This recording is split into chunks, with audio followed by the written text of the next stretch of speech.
A while ago, my sister sent me a video from my hometown in Russia, and that video shocked me.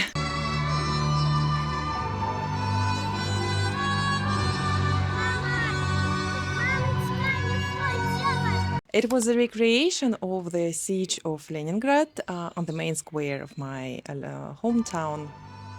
And there was people carrying the dead bodies of other people. It was a part of some patriotic performance for the Victory Day. Children's watching, everybody's watching. And my sister was walking with her friends' children, and they got scared. They started crying because they felt so sad about those dead bodies. They didn't understand what was going on, and it took a while to calm them down. And that made me thinking, how did this become normal? This is why I decided to open this conversation and just to discuss what is going on inside Russia, because it's now more than just politics. It's about the people. It's about how people been shaped from inside. And for this, I asked my husband to join the conversation and just see how it goes. Yeah, let's see. Let's see. It's not just one moment, to be honest. It's multiple moments which sparked this idea of making this video. My other sister sent me a message where she was so proud of her young son who was performing on a scene also due to Victory Day, and he was singing these songs about the war, about being patriotic to his motherland. And she was so proud of it. But for me, it was a little bit wild that a little children, they are wearing on in this camouflage, you know, how like a soldiers, and they were celebrating the war, which kind of strange because war, it's a place where people are dying, and how it's possible that people are literally celebrating the war. Another thing connected with children, which also recently happened, when newborns were literally dressed up in military forms as well, military outfits. Just a 2 days old baby was wearing these weirdly designed clothes from all these camouflage style, you know. And it was also so strange for me and so wild. What is going on right now? I don't understand. Okay, maybe firstly for our audience who is not quite familiar with the Russian culture, that in Russia, history of the country is solely black and white. So everything what's happened was good from the side of being Russian, and others are always the enemy. And the video you showed at the beginning, this is really special because, you know, this is the siege of the St. Petersburg, former Leningrad. And the point is that it's been like hundreds of thousands of people died there, and they showed this. But the point is that we are all, for the history, been taught like the government, they evacuated hundreds of factories. They evacuated like 250 tons of different equipment from the city, but they didn't evacuate people. And the point is that if, for example, I was on this in your city, Bratsk, on the square, and I just loudly asked this question, I believe I would have been beaten, just because there is no opportunity to even raise a discussion. It's solely black and white. People don't even ask the question of why this is happening, why so many people die in this particular situation. No, it's not possible to discuss. Also, there is a law that if you are a public person and you debate this from the audience, you might be in prison for some months if you are doubting with the history of Second World War. Yeah, and now in the May we witness hundreds of videos like this. Different cities, different schools, they perform some weird stuff and nobody debate this. Nobody asks the question. And people just proud of this. What shocks me the most that it's small kids, and they are so pure, and they would take everything that adults feed them like it's a truth, like it's something that they are supposed to do. This is normal, and this is what we are supposed to do, and they will believe in it. Opening the discussion with the adults will sparks a conflict in a second. And we witnessed it so many times with our families, and for now we just have this silent agreement, do not discuss the situation basically between Russia and Ukraine, the situation in the world. Not only the history of Russia in general, it's Yes. not possible to debate something, to ask the question why or what's the reason. No. It's Not always, blaming, not saying that you are wrong and we are right. No, just try to understand another side and try to give your perspective. It's not possible. And I was also wondering how it's going on inside other families in Russia. And I had a poll on Instagram asking people how do they feel about the situation, how they discuss the situation, whether they discuss the situation with their families. 90% said no. There is no chances to discuss it without bringing any conflict situations afterwards, which quite sad, because why can't we discuss it? Why can't we share our points of view? For now, as people who live abroad, we have some different perspectives, and even me, I have learned so much about history. Being here outside of Russia, I've learned a lot about history of my own country, because all that information was just hidden from me as a student, as a person who lived inside. It's also because all these bans, all the information, other information which is goes against current regime or maybe past regimes, it's just banned. And you can't learn this from other sources of information. And you are basically being told only one narrative over and over again. And through years, you are hearing the same story, and you believe in this story, and then you protect this story, and then the story became your identity. And if people start just question it, they basically start questioning you.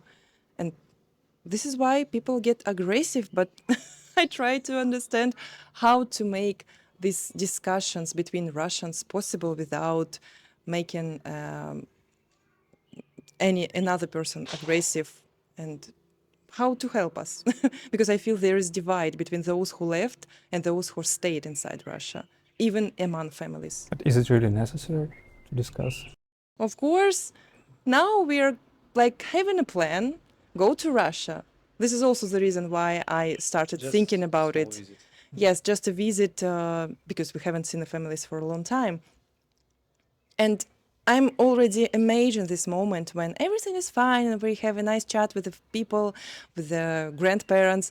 And then, like, even a small, I don't know, even like a mention of the situation here, maybe in Germany or in Russia, or some economical stuff or political, it will immediately spark this discussion, which will bring us to a conflict. I literally can see how another person start to protect what is going on and blame us. And you, as the person who wanted just talk, you will be an enemy immediately. And this is also the reason why I'm a little bit scared going home. Like, I don't know how to talk to my grandma, let's say, because she is constantly like 24/7 watching the main sources of information, the main channels on TV, where you would see that Russia is great and other countries are enemies. They want to get all our resources. They hate us. They wanted to take to tear Russia apart. You're just paraphrasing the Russian propaganda. No need. Yeah, maybe somebody doesn't know. Not everyone watches. Okay, never mind. So I really don't know how to behave. I also don't want to stand next to all these banners on streets which say, we are great, we are always right, the truth behind us, this is why we should win, and blah, blah, blah. And it's really sad, because Russians, they don't accept what they did in the past. They never discuss some horrible events they really happened inside Russia. People just don't want to know the truth. Yeah, it's a big difference. So we're in Germany, and if you visit any museum in Germany related to the history, you will be impressed how open they talk about their past, their mistakes. And any military museum in Russia is absolute opposite, because it's solely about us being hero, us, I mean Russians, being heroes, and all the black pages from the history, they are eliminated. And people really do believe that it's something like constant war from Russian being good against the enemy. And it's very interesting to see how society also behaves. And I think the most eloquent experiment which can prove this is this fire room experiment. Don't remember how it's called in the United States, when there was a task for the people to just conduct some test. And during the test, there was smoke getting inside the room. And if person was alone, 90% of the people, they eventually escape the room and they react like there was a smoke, something like this. And this is absolutely obvious. People just want to protect themselves, that's something wrong. But then there was 3 people in the room. 1 person who was under the experiment and 2 actors who were given the simple instruction. Just behave like nothing happens. And again, there was a smoke. In this case, if I remember correctly, 75% of people didn't react at all. So they just observe how other behaves and Follow they the act, crowd. follow the crowd. But this was about the personal safety of people, and they didn't care because they looked on those 2 guys who were just actors. And in the scale of the country, these are millions of people who behave like this. Okay, our government said like this, my best friend said like this, so I really believe. Doesn't need to think what's really is going on, it's just being with the crowd. Let's maybe discuss why it's really dangerous, why this may be dangerous in the future. So what's going on now, that Russia is enormously huge country, and vast majority of population, they don't really feel the war. They just observe the war on the YouTube, from the newspapers, from the TV. They don't understand how horrible it is, I mean the current war. And they are raised in this information bubble that we're doing great, we're heroes, we're fighting. Quite the same situation was in Germany during First World War, because at that time war was on the borders, and then there were people in Berlin, in Stuttgart, who did not feel this war. And then within 4 years, there was a new generation who grew up reading the newspapers and the book about war heroes. And eventually, they really believed that war is something about heroism, something about being a hero, to protect the country. And eventually, in 50 years, they became grown-up men, 30, 45 years, and they massively supported Hitler, because they did not really understand what it is about. They were growing up with this propaganda babble about protecting our country, being a hero, and so on, and they eventually support the Nazi. What's going on now is the whole generation of youth, they are becoming radical. They don't know the war, they just read about the war, watch about the war. And now they are 17, 60 years old, but in 15 years, they will define the future of Russia. And as we know from our relatives, people those age, like teenagers, they are really quite radical in terms of what's going on. They're extremely supporting the regime. In 15 years, they will, I don't know. I have a cousin, and he used to be curious about the world, about like different things, but now he is so against the whole world, except Russia, of course. He believes into Russia's greatness, and he understands the economical issues, some immigration issues in Russia as well, but there is no chances for him to go abroad and see how people live. And when I share something, he usually either has some sarcasm on what I say or like disbelief in what I say. And I have such a desire just to bring him here and to show how people live, how they behave, how they communicate between each other, how they treat immigrants, how they, I don't know, it's so different from a place when you are here and when you look at how people live abroad just through YouTube or just from other sources of information, it's only a tip of an iceberg. It's top of the iceberg or tip of the iceberg. Okay, it's just a piece of information. It's not the whole perspective. But once you are here inside and you can see life here, it's completely different perspective. I would say that what we clearly notice, what we can share with you, that people in Russia, they are under the huge pressure. And this is also the pressure from society in terms of that you cannot debate, you cannot speculate, you cannot have another point of view. And that's why even if someone is disagree, they simply would rather shut up, not to be judged, not to be in trouble. And this is we need to understand when something, why Russians are not protesting, why they are not speaking up. It doesn't help. And this we need to really understand. And also, especially among youngsters, as you mentioned, they don't have opportunity to go overseas, go to Europe to just have a look. They are raised in the one area surrounded by one people, and they are cut from the global world in terms of information.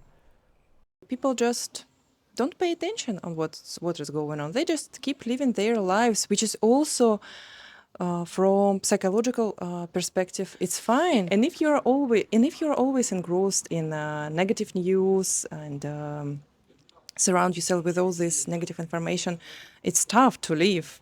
Like no one can be happy in this situation. This is why people just don't pay attention to it. For me, as for Russian, I just want to be able to go back to visit my family without feeling scared of saying my opinion and be disagree with something what is going on and be really scared of consequences. I just want to have a peace between those two camps, those who stayed inside Russia, those who left inside Russia, and some understanding and the ability to be able to just talk about this, even though you can be disagree with each other.